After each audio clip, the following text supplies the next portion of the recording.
Because you guys just have to do the motion once we go live, if that, make it official.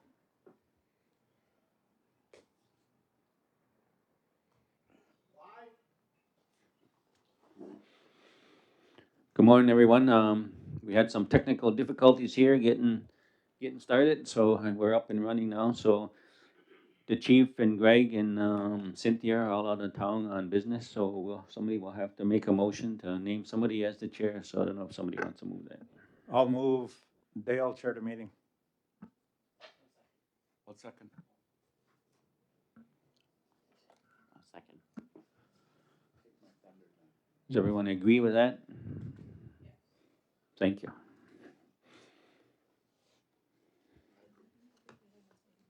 Okay. Tia's just gonna grab our delegation that's gonna be on the agenda, but for, general finance agenda, open agenda for August 18th, almost 9:30, 9:21, we're getting started here. So item number 1, roll call. So you should go around, introduce yourself, so everyone knows you out in the wide world. Okay. We'll start with Amos. Amos Key Jr., present. Kerry Bombury. Helen Miller? Audrey Paulus Bunbury, good morning. Oh, Hazel Johnson. Leslie Green. Melba Thomas. Elena Venevri. And my name is Dale Baumberry, and I'm elected as the chair today. Because the chief's out of town with Councillor Fraser and Councillor Cynthia, attending meetings in Ottawa. Online, we have Dean Hill. Dean, you want to introduce yourself? Dean Hill, Councillor. Thank you. So item number 2 on the agenda, identification of media. I know there's always no one here in the audience, but I'm sure they're out there listening. Item number 3, any changes, deletions, or if not, then the adoption of the agenda. Audrey? Audrey's moving on the agenda. Elena second the agenda for August 18th, general finance. All in favor? Motion's carried. Okay, item number 4 on the agenda is the minutes. And I know it's in the Dropbox. So Elena's moving on the minutes for July 21st, 2025. Seconded to that motion to accept the minutes. Seconded by Leslie. All in favor? Motion is carried. Okay, item number 5 on our agenda. Ms. Karen Sandy is here from the Six Nations Language Commission to presentation of a 24-25 annual report. So Karen, I don't know if you and your group want to come to the center there. Is there anything online they got or no?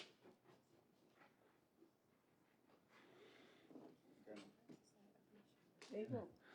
Good morning, Scano, Sago.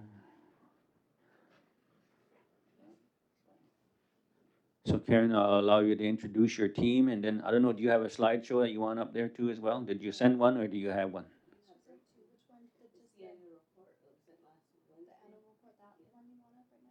Okay, so I'll turn it over to you, Karen. You can do your intros and your presentation. Thank you.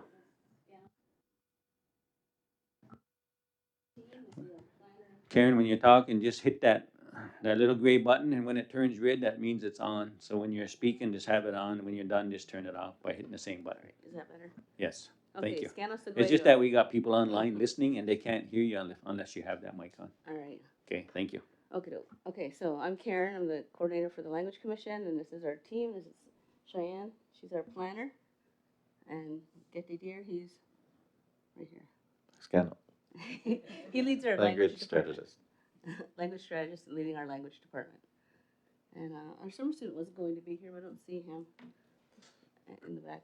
But anyway, okay, so Getty's just going to start till he's settled down here. Go ahead. Scano, yeah, so this is just our update from putting in our budget and the annual report, I believe, Karen, which was sent, I think, last week to council. Oh.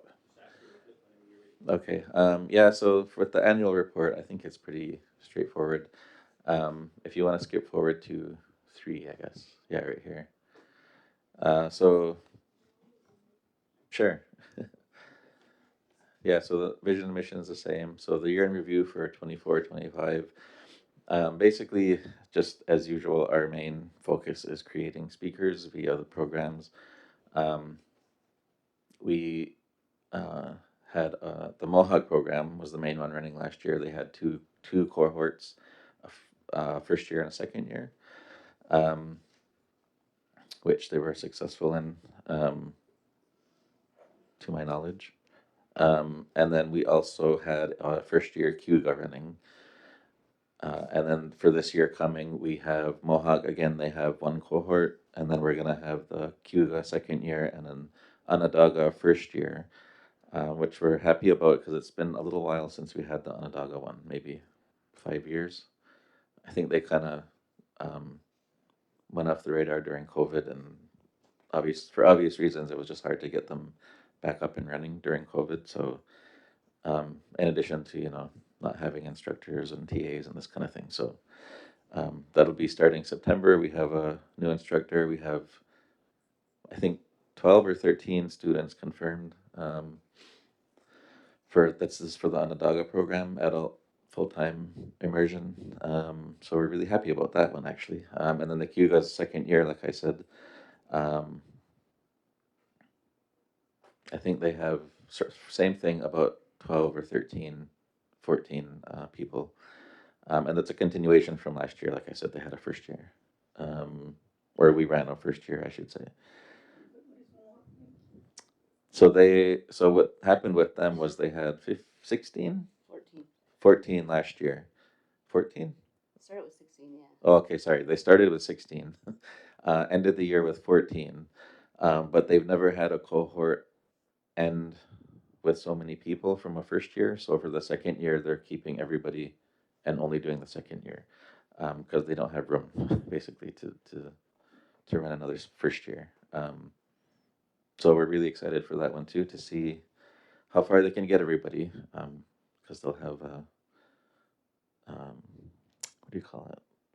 Like a lot of teacher to student ratio, because they'll just have the one group, right? So they're kind of focusing a lot of the resources. So we're excited to see how that'll turn out in next May, I guess. But yeah, other than that, maybe if you want to flip over to page 5. Yeah, so it's just about us.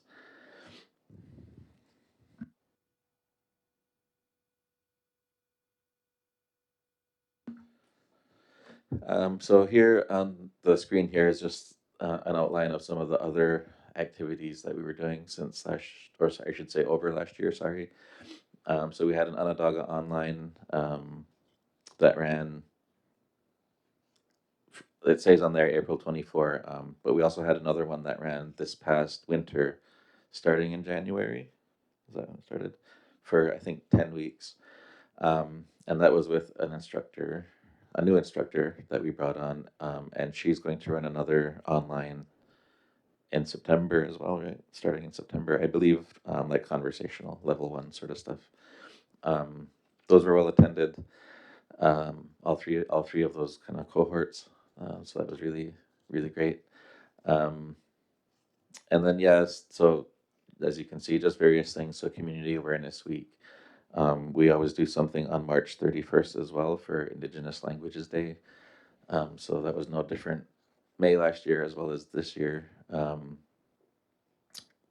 Presenting to various places, Brock University, Ungwana as well is still, I guess we can claim their credit a little bit. Presenting all over, taking their curriculum. They went to, was it Nova Scotia? Nova Scotia a couple of times for, I think it's Mi'kmaq, right? The language. Right. Out there, they were helping with curriculum and teacher training, that kind of thing. So yeah, just you can read through the document. I won't go through every single point, but still just supporting the ongoing awareness and support of language in the community and trying our best to create those speakers. Did you want to add anything, Karen? yeah, I guess really, this just also shows that, like, the work plan we submitted in, November or whatever of 2023 for this past year, shows that we hit the mark on various activities that we said we were gonna do, or that we said we were gonna do, we did. And some of them are just, providing opportunities for language learners and having those evening classes, because not everyone can attend during the day, those immersion, daytime programs. So we had some evening things structured and those online things run. And we had, this past year was, or not this past year, but it's the 10-year, we have a 10-year plan for the Decade of Indigenous Languages and Engagement. So we had various meetings and language conversations with partners, and we did a couple of events last year. Cheyenne heads that department up, as we said. We did a fall back into language for our immersion programs in the park last year, and what else did we do? Oh, and the Indigenous Languages Day, so that sort of thing. Cheyenne, do you want to speak to any of these?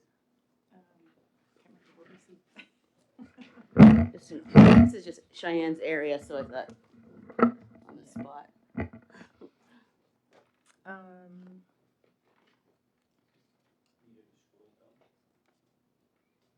Yeah, you could if you want, yeah. Let's see here. Yeah, the grassroots was really successful. We were able to do a few different languages. The first one this year was Tuscarora, which hadn't been offered in a while in Six Nations, so that was really good. And they did a lot of seed saving and activities with sustenance. That was really, really good. We had another Mohawk one run, another small group of people learning Mohawk on their own. And of course, we have the continuation of one of our other, I don't know if we're allowed to say their name. Just nothing. Yeah, the Njidwahok Gayokono group, they did a continuation of Cuga, and that's about their third year now in a row where they've been doing activities with different people in Gayokono. So a lot of these other programs that we're supporting and giving those people those opportunities to learn is reaching a lot more people than just the day programs that we're running as well, and the online. I think those are really important to highlight.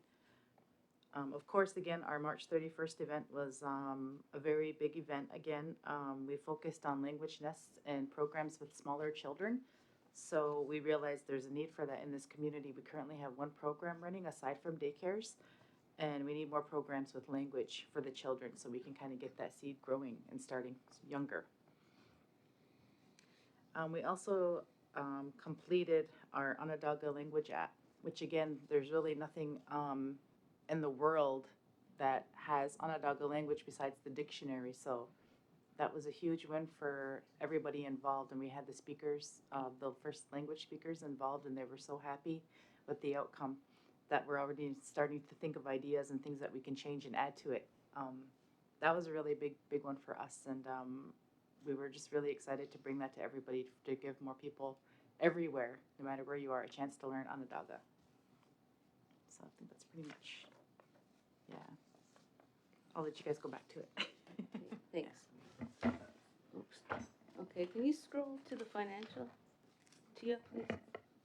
Or we've kind of covered this area.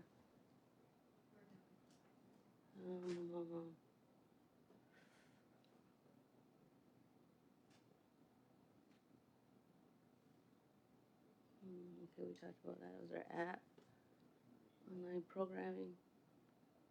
Okay, right here. This is our past year P&L.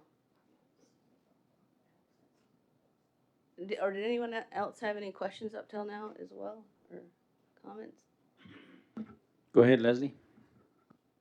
I'm very interested to know, how do you garner the language? How do you draw them to the programs? Is it just their personal interest, or how do you connect with them really? Yeah, well, for sure, it's personal interest. I don't know what, do you have anything to add, Getty?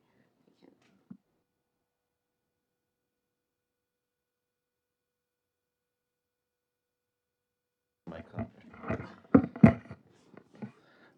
comment.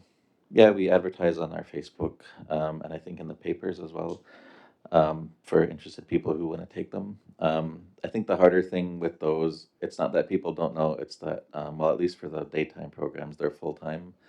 So I think it's not that people aren't interested, but they just can't take them. So and then with the conversational, it's kind of the same, but in reverse, meaning we can only ever offer those online, which means it's in the evening or like on a weekend.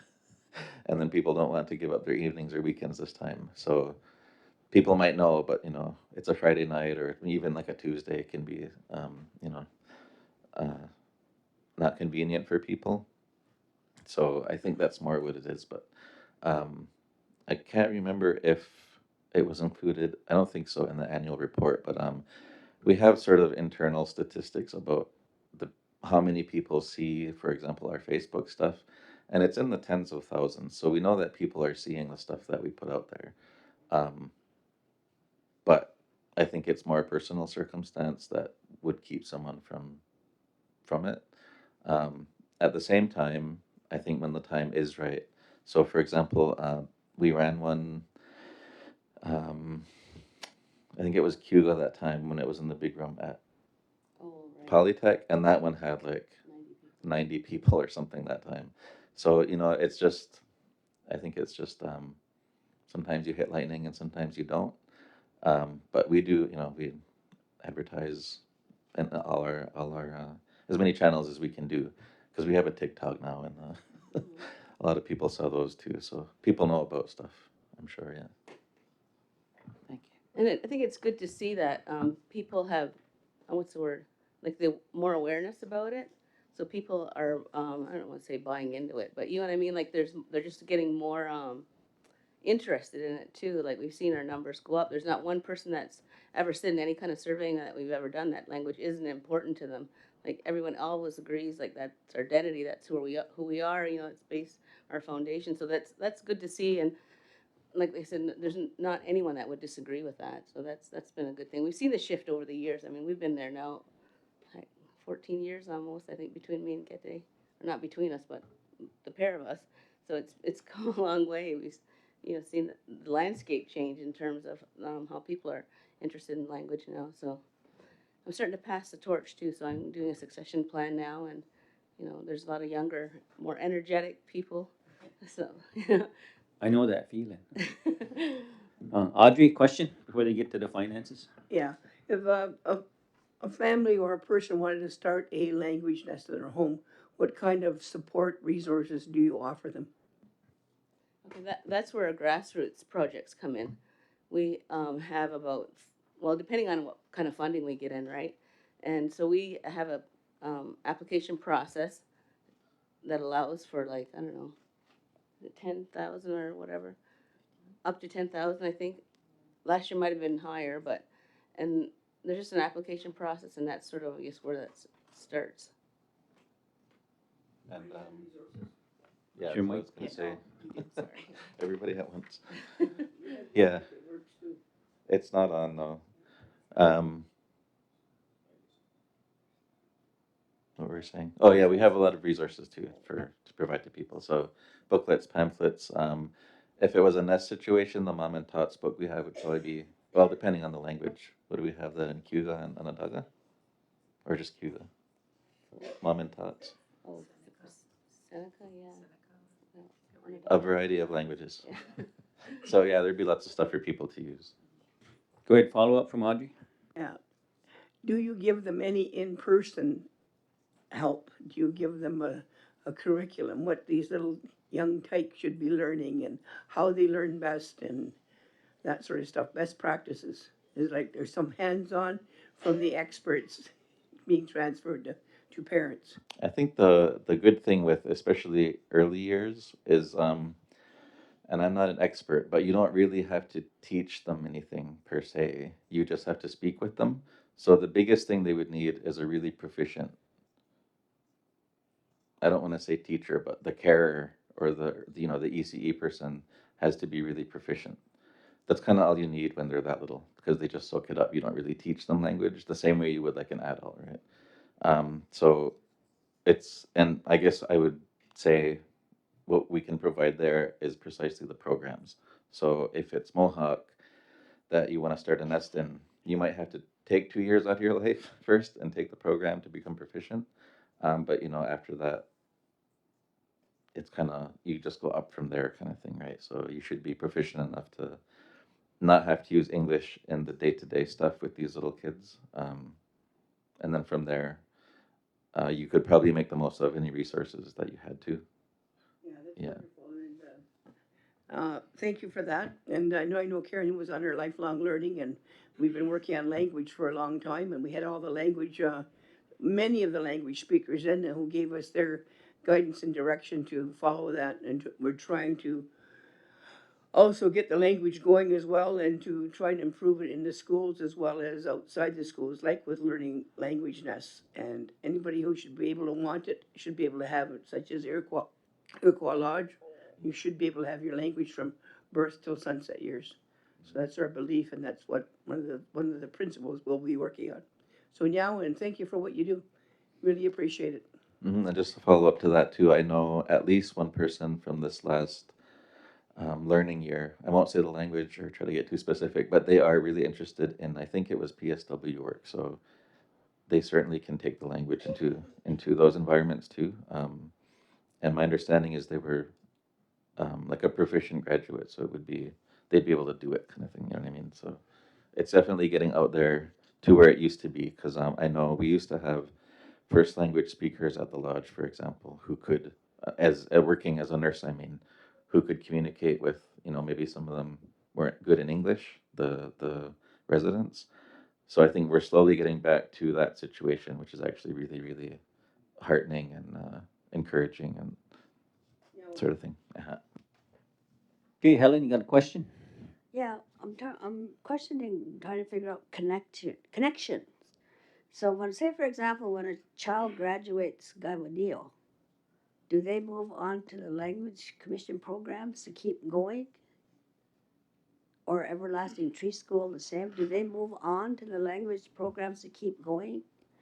We actually did have a student who was a graduate of Gabanio and who continued on in the education of Ungwana. Yeah, So, because you would think that would be the logical thing to do, because then you would become sufficient, right? I would Yeah. think. and again, like we've said, it's up to the individual. A lot Yeah. of people who do take the programs have never had no language background before. Oh. So it's kind of like a crash course, get involved and get proficient as possible. Well, it's too bad we can't encourage the students from both of those schools when they finish the school to keep Yeah, going There's like been that. some developments with that though, to giving incentives to going. Remember that one with post-secondary? They were allowing them to take Oh, the 2 years to Right. go to our programs and not drop in funding priority. right. So there's some incentives going on that we're working with, like with Gripsio. Yeah, I was gonna call them Grady. We got too many G's going on. Yeah, yeah. So there are some things going on like that, and we do let them know. So it just becomes a matter of the student chooses to continue, and chances are they've already gotten a lot of what they're covering at first, so they might want to even say jump into like a year 2 and see if that would be helpful to them if they're already proficient enough to succeed in the year 1. So it might be kind of redundant for them because they've already gotten all that language background. So that's stuff we're looking into too. What kind of programming can we offer that's maybe slightly different for students with that background already? That's stuff we talk about as well. Yeah, that's kind of the question I had, was people coming out of your program, going into a Polytech with a degree program, if you're tracking or logging numbers on that, which would probably be just a natural step, I'm assuming, but Yeah. I don't know if you tracked anybody or individuals going through that. Yeah, we've had some that were doing both. Oh, and yeah? some burnout was happening, and then others were just thriving with it. So Uh-huh. again, it just depends on the individual. But yeah, it was definitely, they were both helping the student achieve quicker results Oh, yeah, with that's the good. language and That's good. becoming more proficient. Final comment, Audrey, then we'll allow them to go on to their financials. Not to, I just let you know that my niece and nephew both go there, and they love the program. It's Maggie and Maggie Lyons, Paulus, and Malcolm. So they're enjoying the program. But from lifelong learning, I think that part of the stuff that we wanted to eventually get to was to tie all the languages together, so that when they finish with the adult learning, that there's could be a transition if they want to go into teaching. So to be able to, I think Nipissing and Polytech are working on something right now. So if we could get teachers accredited, but coming out with teaching skills, so that you could go directly into a classroom and be onboarded, of course, with all the strategies that you need for teaching. So that would kind of complete the cycle. in my opinion. So, Nyawa. Okay, CEO has a question. Go ahead, Tracy. Actually, it's kind of on the comment based on what you're saying too, and getting some teachers, qualified teachers. I know that Trent has done a program for a diploma in Mohawk language, and I know that in Tyndonega, which is where I'm from, we also run an immersion program. We also have an elementary school. We had a nest, and it's been it's been very successful to this point.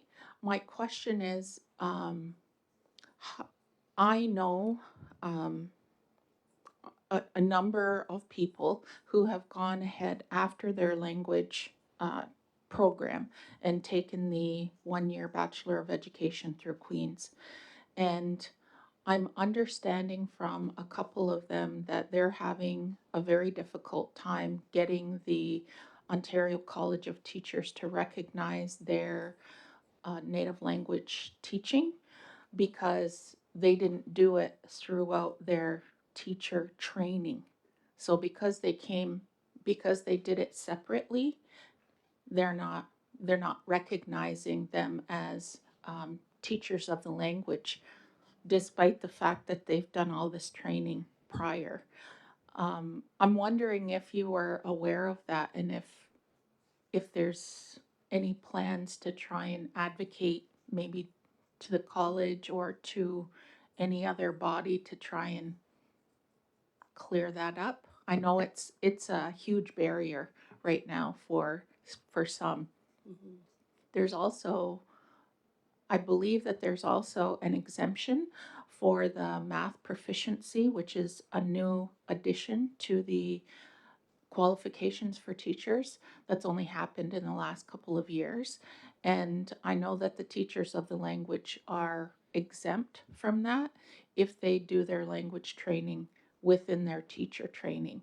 But if, again, they're not being recognized for all of this hard work that they're doing and all of the community work that they're doing, some of them have been teachers in programs and have gone on to do this, to do a Bachelor of Education in order to be, in the schools and in the programs and be recognized, I think, particularly at the high school level, because after that, it's very difficult to get them. But we have the boards that are not accepting people without the OCT, or they're giving them a teacher to audit them. At least that's what they've done in the past.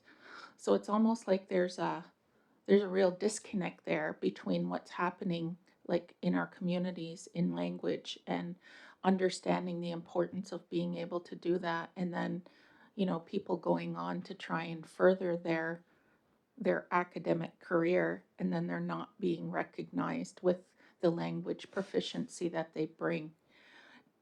I don't know if you are aware of that, but Yes, we understand that process, and I was on a group, or part of a, what's that called? I was part of a group, I guess, basically that sat with Romaine Mitchell and from Akwesasne, Troy Miracle from Tainea, and Callie, and various other folks from Ganyageha groups.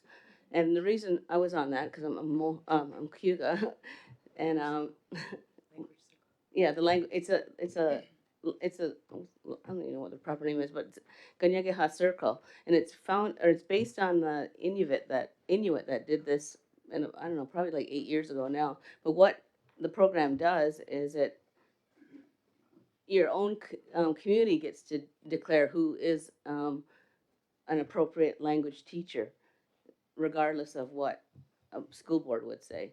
And that's going through a process now where they're actually getting their certification. And because of the success with the Inuit and the Mohawk, now it's coming here to Cayuga. So we're just starting this process with Polytech to work with them and do that for the Cayuga speakers as well. So that is, everyone is aware that that's been an issue in the past. And so they're hoping that this kind of sort of thing is going to change things. And I think it was just this past year where they actually finally were able to do that certification and give, I can't remember the number of people. Do you remember? 6 people that actually got certified through their OCT this route. So. Yes, I was able to be witness to one of those ceremonies, so I'm familiar with the circle. So I think that's fantastic what's happening. However, I think for those people who want to go through that route to be OCT recognized, again, because of the, I guess, for the barriers for those who are doing secondary school teaching. Not that I would say they shouldn't be accredited by their own. I'm just wondering, like, I'm glad that the disconnect is starting to, you know, wane or be less than it was before.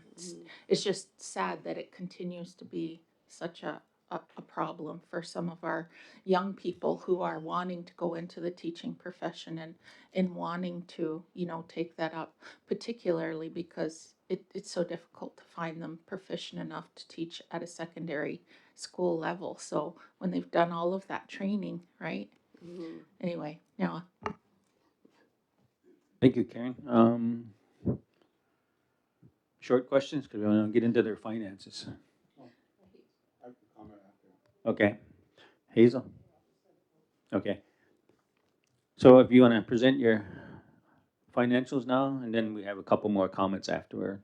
Okay, so we, in terms of our revenue, other revenue up there consists of like honorarium, no, not honorarium, sorry, I was reading the wrong. It's like reimbursement of travel to conferences, as well as sales from our books, um, translation revenue, donations. We have a couple of regular yearly folks that, you know, donate on a regular basis, so that's good. Um, expenses,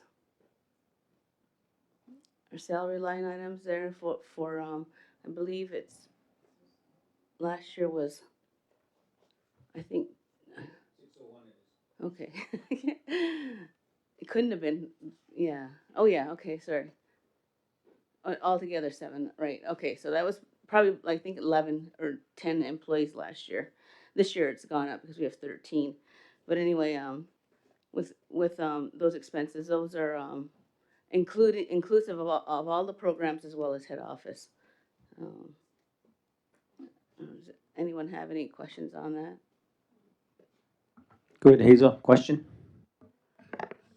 Karen, can you go back up to the income? That revenue, that's 1,348,000. Can you itemize where that amount comes from? Yes, last year we got 658,000 from elected council. The Grand River, Six Nations Grand River elected, or DevCore basically, 365,000. The Community Trust, 75,000. GRE gives us 250,000. And some of that could have been prior year, I'm guessing, because that's only, no, that should total us, yeah, that's right. So Karen, when you first began as a language commission, what was your revenue at that point in time? Okay, this year one, like 2008, that's prior to my time, but I do have the figures on that.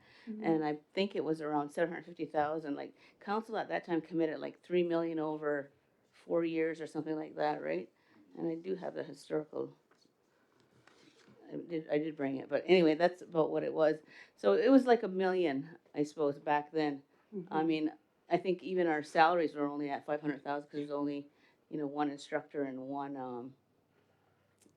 TA back in those days. But now that we have multiple years, we have multiple instructors too. So has HDI ever given his money? They have since well, I shouldn't say to us direct, but since 2015, they have been funding the student stipends. Oh. Like at one time, council paid all that, right? And it was in 2015, that's when they took over, and they did agreements with the organizations direct. So not necessarily with us, but with our Okay, programs yeah. underneath us. But that's been a steady source of funding up till now. So is that amount that they give as their stipend, is that what you would say reasonable weekly salary? Well, it's $350 a week, and we Oh. top it up with 100 because, Oh. like, 350 is hard to live on, right? Yeah, it is. You know, we know that, like with the groceries and the, you know, it's, we did, approach them this past, June, and we asked if they would consider increasing it. Well, yeah, really, we had the meeting in February, June, but we approached them last February, Oh, yeah. February 12th, actually. So, Okay, thanks. Thanks, we're Hazel. still working on Amos, it. was your question financial related or just in general? Okay, so Elena, you have a question related to this? I have a few, and it's just for detail. The first one is the number of classrooms that you currently utilize and what's needed. What's the difference there? Well, what we need is an entire building. So write that down. Not for the first time, I'm sure either. I don't know. We have 3 at Great, Yeah. at least. Yeah, 3 for sure Just for the moment. for the Mohawk program, and then this year we are renting 2 classrooms from Polytech for daytime use for the Kugan Onondaga, and then that head office over at OBP 1. Okay. Yeah. The honorarium, could you detail what that's for? Yeah, we give our elders an honorarium when they're helping us to, like with the instructors, they'll often meet. Like one of the elders goes into the Cuga classroom maybe about once every other week or something like that. Or, you know, we just give her, provide an honorarium for her. As well as we try to meet with the Onondaga speakers once a month. And we call those burger meetings rather than soup meetings because we didn't want to steal the same name as soup meetings, so we start saying burger meetings. Anyway, so we give them an honorarium as well. And the incentives and gifts? No, there's no. Does it say on there? Incentives and gifts is $100,000. So I'm just wondering what that's Yeah, for. I don't. I'll have to find out from Mel. I didn't notice that. And then what would be included in the program's cost? It's $114,439. Well, we put our what's it called? Our Onondaga language app was a high expense this year. That's why that is higher than normal, and that was where that came from. And that was half funded by DevCore as well. And projects, what's included in projects? That's 94,485. Yeah, that's in any additional individual projects. I'm trying to think of like. Yeah, like we had those 4 grassroots we talked about. What else do we have? I know we had to pay like Oneida for their concert. Oh, right. We paid some language groups for translation. Like we have certain resources if we translate them to different languages. Like we did that with Seneca and Oneida, so we have to pay for that. What else? And For the incentive, that was with the students partly too. Oh, right. Yes, we did do incentives last year for the students. Sorry. So I got these guys to prompt me.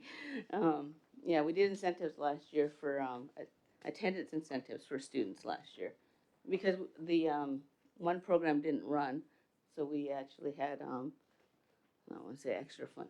Yeah, sort of like additional program funding, and that's how we help them out. for students. Right. Okay. And then the consulting fees.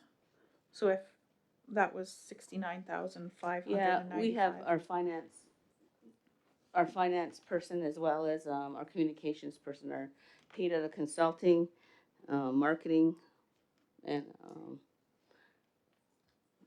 we have an instructor. I think there was an instructor out of there too, under consulting last year. Who are not employees. Right. Okay. And what did you say? Sorry, I got the amounts for council, GRE, DevCore. What did you say the community trust was? 75 last year. Thank you. Okay, Audrey, you got a question related to the finances? Yeah, you mentioned that you had revenue coming in for your book sales. What books are you selling? It would be like, oh gosh, we got such a list. We have like a Moms and Tots. There's Dear and Dear. That's yeah, Cuga grammar books. We have Ungoana curriculum. Teaching methods by Jeremy, right? Jeremy Green. Language for everyday books. Oh yeah, with those flip books too, language for everyday. Mind you, they're not a big sale item, but Sell lots of we do sell a lot of those little flip books in different languages. And all the revenue from that goes back into the cost of printing. Right. I don't know if you heard Cheyenne, but all the revenue from that goes back into the cost of printing. So, like, we don't charge a really huge money making scheme on this. It's just really we want to get it out to people, right? And we just try to cover our printing costs and a little bit more. Yeah, well, Is that it on your finances? Yes. Amos, you had one other question? Oh, yeah, I just wanted to remind, council that, there are a number of, Bachelor of Education degrees being designed specifically for teacher candidates who want to teach languages, as opposed to ITEP and all the other ones where they talk about Native studies and all that stuff, that didn't seem to work. But anyway, at FNTI, I'm on that team to help design the Ontario College of Teachers and working with them in the Ministry of Education to make sure that our degree will respond to the needs. And I know about the attestation that Romaine is doing with the communities, but we still feel that you still need to be able to have background in classroom management, supervision, marking, all of that. And that's what our degree is going to be about. So the teacher will be equipped to take the classroom, whether it's at the elementary level or the secondary level, working. And we're making sure we're working with the boards of education so they recognize their credentials. And we're working with Quaco, which is the organization that looks at salaries for teachers and with their credentials, like where they are on that scale, because a lot of the teachers aren't on a scale because they don't have a diploma or a degree, and we just put them in the classroom. So that's what we're trying to do, is correct all of that so that the teacher coming out after 2 years will be able to go into a classroom and manage it and work with the school board, because we have to remember, I mean, that's the data we need to get here even. How many of our students are in a provincial school board? It's probably like 70%. Here it's 100%. But a lot of our students off reserve are in provincial school boards. So we have to work with them as well. So we're making sure that this degree will equip all of these people, these young new candidates, to be able to do that. At FNTI, we've also created an undergrad program in which we know that a lot of the teacher candidates might come from an urban center. They won't necessarily have a contact with a reserve. So in our case, we're going to have courses in Medewan, Genyangwage, so that the teachers will know our ceremonies and because they're going to be asked that by students, of course. So, I mean, that's what we're making sure that our undergrad course will have all of that. And as well with the Muskego people, the Crees, we're going to make sure they have all of that kind of background for our undergrad program. And then they can step into a Bachelor of Ed if they want. The crux of all of this, or the kicker, is that the ministry is thinking about removing the 2-year requirement for a Bachelor of Ed back to a year. So we're right in the middle of designing this 2-year program, and now the ministry is saying we might just go back to a year, because in mainstream they want teachers. There are a lot of teachers retiring in Ontario, and we need teachers right across the board in Ontario. So just to give you some background on all of that, but yeah, we are working with First Nation Technical Institute at Tainanega to create this Bachelor of Education program. So hopefully the people that's going to Polytech will go to the Bachelor of Ed program at FNTI after. So there'd be like Galvaneo, hopefully Galvaneo, the program at Polytech, and then to the Bachelor of Ed. It's a long hike, but they'll get all the things that they need to go into the classroom, and they'll be able to advocate for themselves as well. The biggest problem, a lot of the big problem with our teachers going in the provincial system is that they're the only one in a school. So then they're getting, they're not getting the respect that they need, and they need to be able to advocate for themselves and say, it is my right to be here. So we're going to equip them with that kind of advocacy and that kind of background so that a non-native teacher doesn't dare bring that up in front of our teachers. So we're going to be able to give them that advocacy work, so that background, I mean, so they can advocate for themselves in the schools as well as being a regular teacher. So that's what we're trying to do at First Nation Technical Institute, and I just wanted to wrap that up. Okay, final comment from Hazel, and then we get a motion to accept the update from the Language Commission as information. Hazel, you have another comment? I guess it's a question to Karen. Um, how do you measure what they call the fluency of a person and their ability to speak the native language? Because they, before the child was born into the family where the language is spoken right from birth. So that measurement of fluency, like I've heard through the years where a fluent person will hear somebody else talk and they'll say, that's not how you say that. Like, how do you overcome that? Not overcome it, but just the dialect. Well, and I was thinking, well, people that don't speak the language, and then if you speak whatever language that you're been born into, you speak the way you've learned it. I don't know. I just often wondered about how do you measure fluency? Yeah, I'm gonna just pass it to our language guy, because he's a linguist. Well, you better clear your agenda, because how much time you got? Not much. Well, for the thing, if someone says, well, you don't say that way, um, on the reserve, we say stuff like use, I'll use guys, and stuff like hekana that they don't say probably anywhere else. I would almost want to say on Earth, but no one's going to tell me I'm not talking English right, sort of thing. So it would be the same in the languages, right? Like people just talk differently. And then as far as proficiency itself, uh, this is what I got to try to say really quickly. We have, I guess the right term is adapted, the ACTFL. I think we've said this before. So the American Council on the Teaching of Foreign Languages. So they've been in operation for decades now, and but that's their entire focus has been how do you measure proficiency with people. We use the word proficiency instead of fluency because it's based around what can you actually do.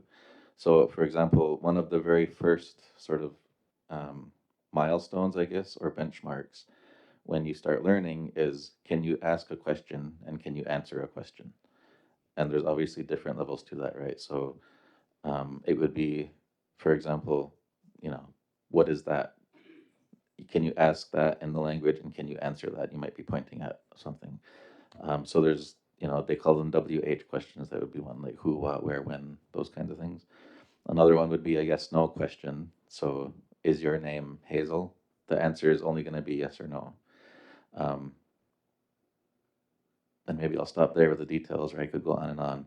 But it's that would be one of the first, you know, first. So for these guys, can you ask a question first of all, and then can you answer it?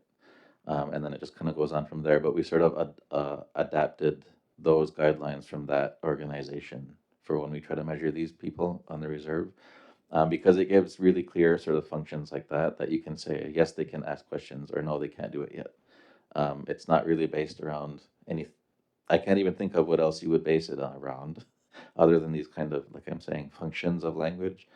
Um, but that's what we use for the programming here, or I should say our programming anyway. I can't speak for other institutes on the territory, but I hope that answered it. Okay, thank you. Can we get a motion then to accept the Language Commission's report? Moved by Elena, seconded by Audrey. All in favor? Motion's carried. Thank you for coming in. Appreciate it. Yeah. Yeah, yeah. Just have a quick question. So for our fund, or for our budget for this upcoming year, I sent a briefing note, like just late yesterday though. So do we come back for that, or can we, is this probably the best We way just- to? Yeah, our CFO will be giving us an update and a report and a presentation in Oh, relation okay. to what's going Oh, on with all of that. And then you can communicate with her. Okey doke, Thank you. all right, yeah. Okay, moving on to item number 6, recommendation from the community. From the community committee, and then, I don't know, Mike, if you wanna come up, just in case there's any questions in relation to, purchasing of new vehicles. I know, last month, I know we reallocated some resources that was already contained within the fire budget. So, and then now Mike's making some expenditures against that reallocation of funds.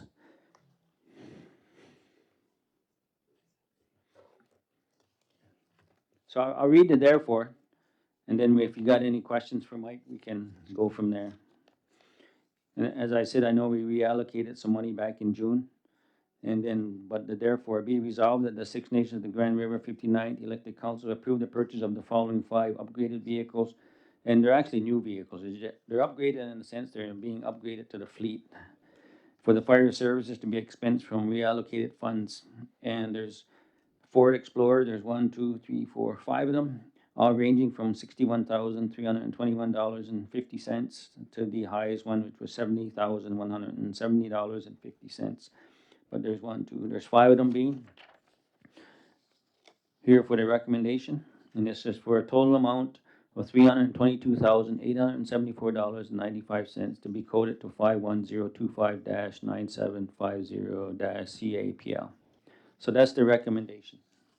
If we can get a motion to put it on the floor in a second, then we'll have some questions. Moved by Audrey, seconded by Leslie. Yeah, but that was from the committee. Okay, questions? It's on the floor now. Helen, you have a question in relation to the motion?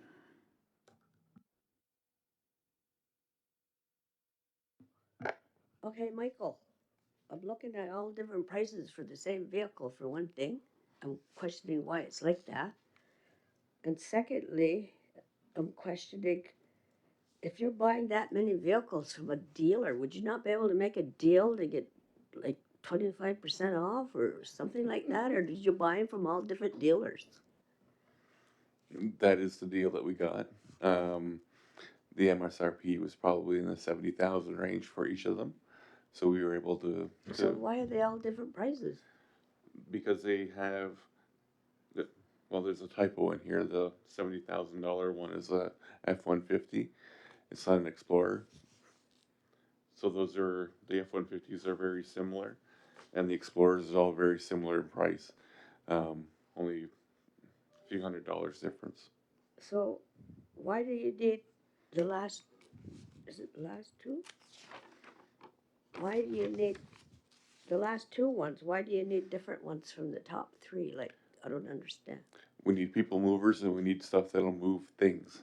So 2 different types of vehicles. Oh. Anyway. And as well, Mike, I know and I don't know if it relates to these vehicles, there's a shelf life, even though they may be in good quality, under obligations, you have to turn them in or get rid of them to get newer ones. Yeah, much like our large fleet, we look at 10-year replacement. All the vehicles that were purchased in the past were purchased freshly used, and they're coming to their end of life, and some of them are becoming very costly to maintain. Um, we've just decommissioned a small vehicle that was only, it was going to be about $3,000 to keep it roadworthy, and it's not even worth that for resale. Any more, Helen? Are you good? No, I'm done. Okay. Any other questions? Elena, then Audrey. Mike, I know I asked this at committee and maybe I didn't get into the detail of it then. one of the issues that we've come up against before with reallocations is not reallocating maybe enough for like the first other foreseeable costs. So these vehicles obviously have to go through some changes once they come to you, and I was just wondering if those costs are coming out of a different budget or if that's going to come back with a reallocation. No, it's gonna be coming out of the same budget, out of the 1.4. Okay. And then I heard around the table, and I don't know if it was answered, just not in the meeting. What happens to the old vehicles? Are they traded in or are they auctioned off? Or is there opportunity for maybe community members to access cheaper decommissioned vehicles?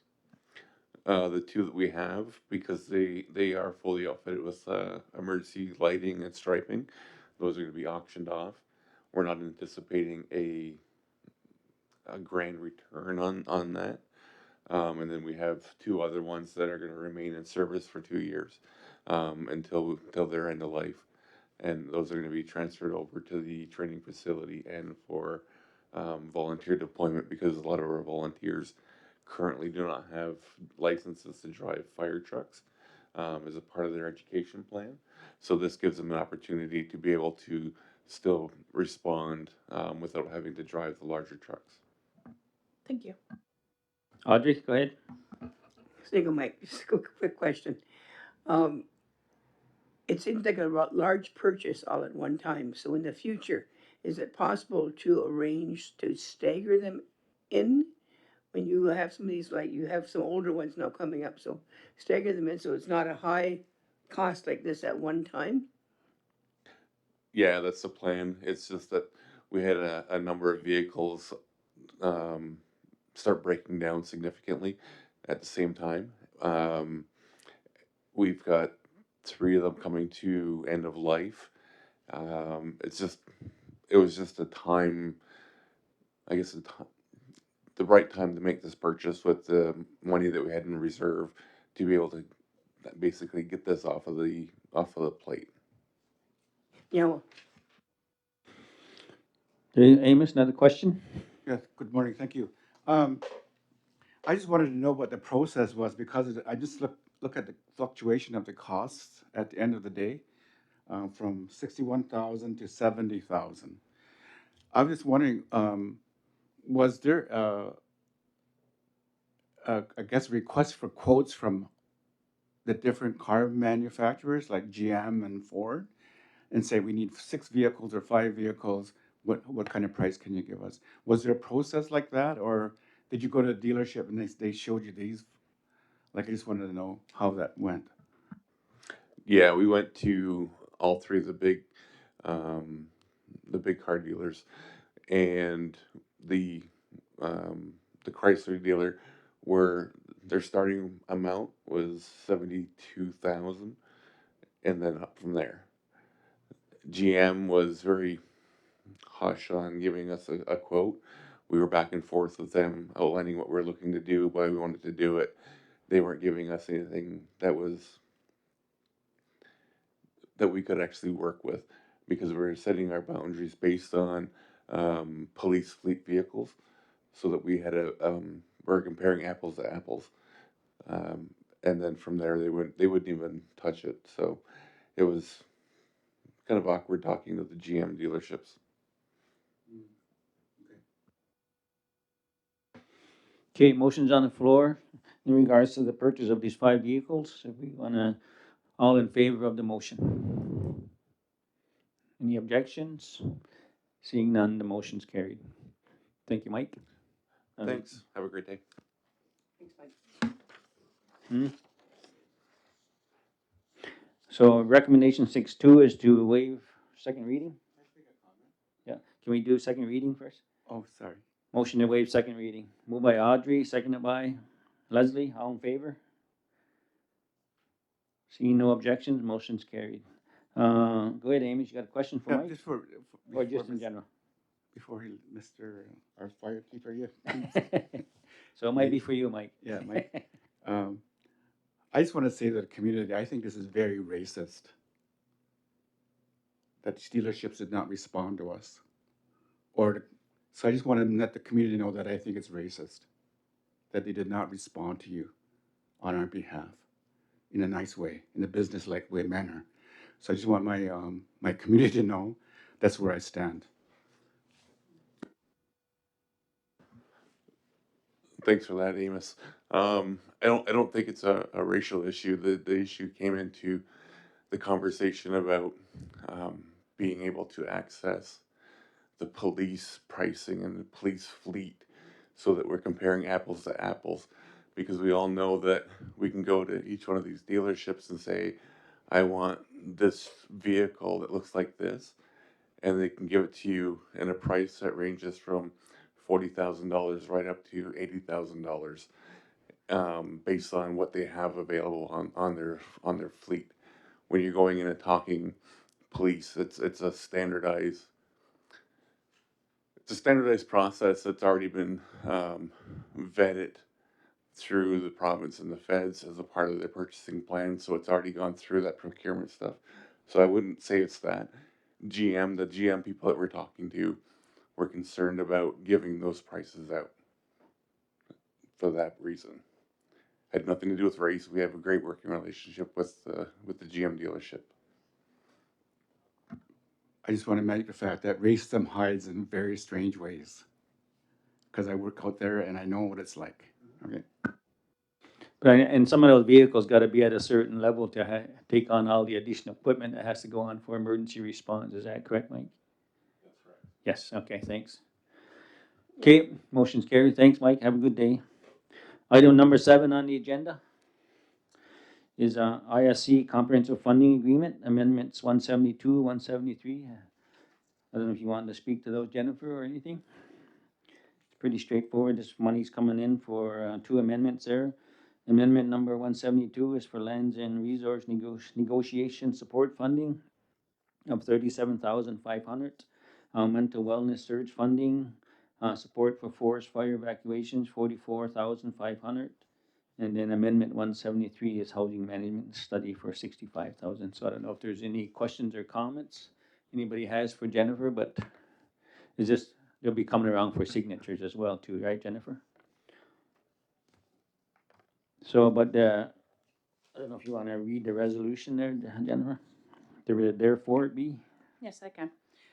So recommendation 7.1 reads as, whereas Six Nations of the Grand River Elected Council has entered into a 5-year comprehensive funding agreement with Indigenous Services Canada, whereas comprehensive funding agreement amendments number 172 and number 173 have been received for council approval and signatures, therefore be it resolved that Six Nations of the Grand River 59th Elected Council approve and sign the following Indigenous Services Canada Comprehensive Funding Agreement Amendments number 172 and 173 for fiscal year 2025-26 between His Majesty the King and Right of Canada as represented by the Minister of Indigenous Services and the Six Nations of the Grand River. The amendment includes additional funding for the following departments, programs, or projects. Amendment number 172 for Lands and Resources Negotiation Support Funding in the amount of $37,500. Mental Wellness Surge Funding, support for forest fire evacuations in the amount of $44,500. And amendment number 173 is Housing Management Subsidy in the amount of $65,000.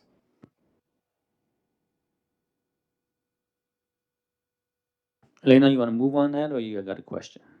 got I a wonder if we question. could get it on the floor for I'll move it. Move I got it with the question, seconder to that motion? Seconded by Amos.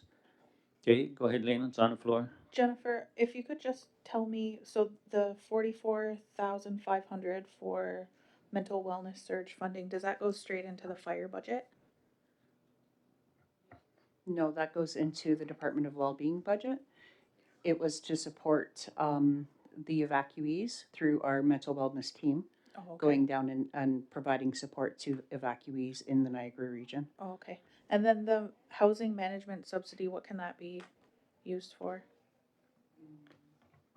I don't have all of the details of that with me at the time of what it can be used for, Yeah. but I think it's typical funding that they receive. So we could use for employment? Yeah, I don't know if that previously got reallocated to just like the administration of the housing program, so, but she can probably do a little more research if you got a specific concern with that, Elena. Yeah, I do. Thanks. Just do some follow-up. But other than that, the motion's been first and second, all in support of the motion? Motion's carried. Recommendation 7.2 is to waive second reading. Moved by Elena, seconded by Amos, you second that? Second by Amos, all in favor? No objections, motion's carried. So that will be coming around for signatures as well, so. Okay, comment from, Tracy? Jen, you said it's 25, 26 budget that this is going into, so this is in our new budget allocation, correct? Yes, that's correct. It's being received in this fiscal year's allocation. Okay, so I understand that the mental wellness one is probably an amendment that's not gonna come forward again. Are these additions specifically for this year, or will they be added to our total in the comprehensive agreement? I believe that they're additions for this year, specific to this year, because I know that for the negotiation support funding, for example, in the funding letter, it suggested that it was bridge funding while they still talk, so the final is not known for that. And then the housing management subsidy, like I said, I'm gonna need to look a little bit deeper into that to see if it's this year's allocation or if it's an additional allocation. But some of them are just project-based too, subject to the need at the time, correct? Yeah, so I know that comes like that. Okay, I don't think there was any new business to this open agenda, but Elena, you have another question? No? Okay, item number 8 is the motion to adjourn to go in camera. Moved by Elena, seconded by Hazel. All in favor? Seeing no objections, motion's carried. Okay, I want to apologize again for the delay to everyone out there listening, and thank you for joining us today, and have a good day. Thank you.